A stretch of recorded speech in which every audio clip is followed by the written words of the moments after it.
So, I mean, I could be just grasping at straws and trying to create a narrative that warrants me making art, but that's it. I just want to paint for the rest of my life, every single day.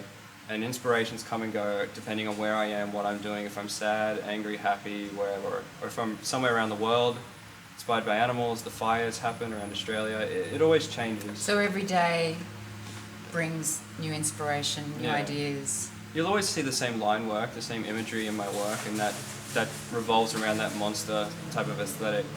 But most of that's just because I came from street art originally, and one of the most important things within street art is style, and it's a recognizable style, because you want people to see your work in Sydney and then see it in Melbourne and then see it in Bali and be like, that's that person, back to back to back to back. So how did Kasper, which is your tag, how did you land on Kasper rather than inventing a new persona? Well, Kasper was my dog as I was growing up. Yeah, so he was like a white boxer. He was a champion, and he passed away sort of around the same time I started being a little graph kid.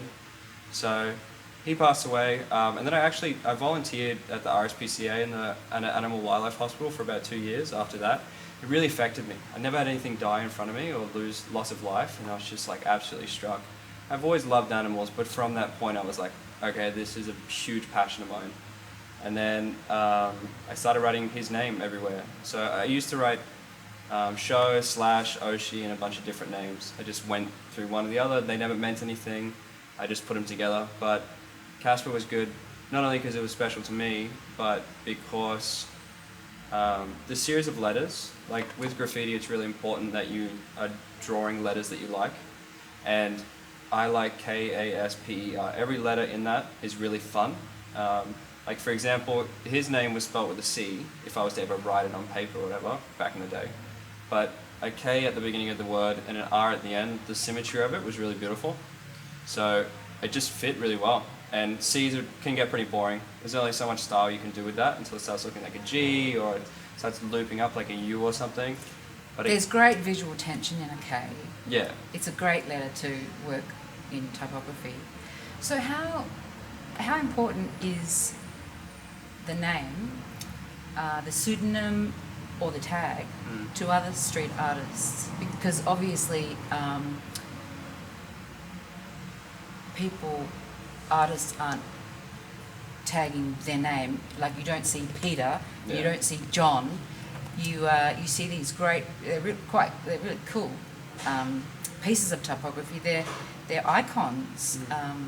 They're beautiful graphic representations. And so how important is having an identity that's different but still an expression of the artist rather than their name? Well, yeah, I think that's what comes first. I mean, your art comes first, what it looks like, what you're doing, what you're making. The name's really second. And a lot of street artists, they have dumb names that they made up one day and then they just stuck. And now they're stuck with it. I know plenty of guys that started writing different things for different reasons. Like Russ Kid, my mate, he writes that name because, I forget exactly what it was. It was something to do with his teddy bear when he was younger. And then his granddad called him something and then it was just like Russ Kid, and then it just stuck. He wrote it on the walls, and it's been that ever since.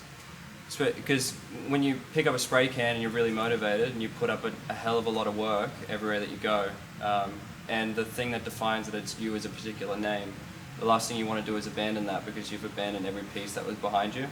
It lives its own life rather than being connected to your next piece.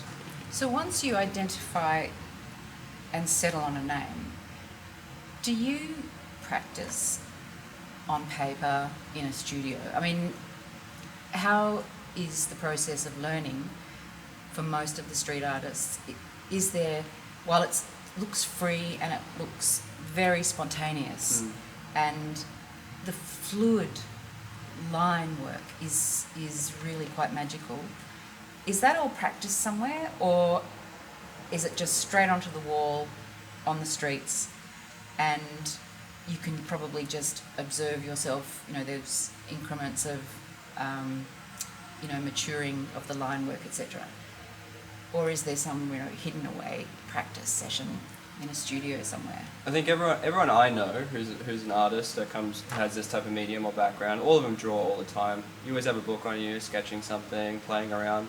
Practicing happens everywhere. Some people practice on the streets, but it's probably not the best place to practice because it's like, not to go back to skateboarding. Every time I make an analogy, I seem to do that. But it's like if you're going to start skateboarding, you don't want to try the hardest trick straight away. You want to just learn how to jump, how to ollie, over and over and over again, and then you can learn to do the harder tricks. It's the same thing like drawing, because you can take your book anywhere, you can do it 1,000 times over. And the more that you do it, the better, more Yeah. confident you become. And usually you find your fluidity from that.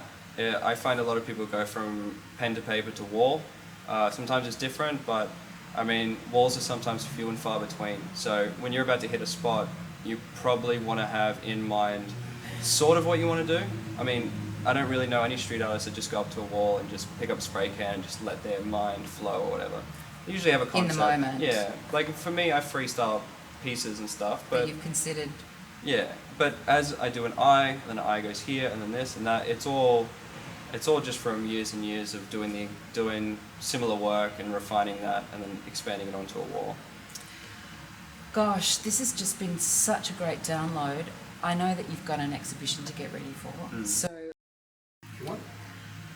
Kasper, this has just been such a great download and an amazing experience this morning, working in the lane, walking through the lanes, seeing Hosier Lane pretty much straight after the bombing, and the fact that the street artists have already completely covered the area that it was bombed.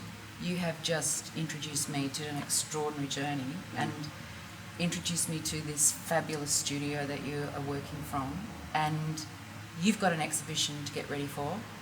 I think I better skedaddle.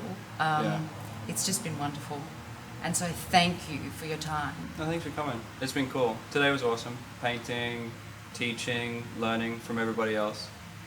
You painted a pretty cool little aeroplane, dude. That was fun. Well, so much easier taking a photograph of an aeroplane than it is to play with a spray can. A little bit easier. Spray cans ain't easy. No. Yeah. Thanks so much, and hopefully see you soon. Yeah.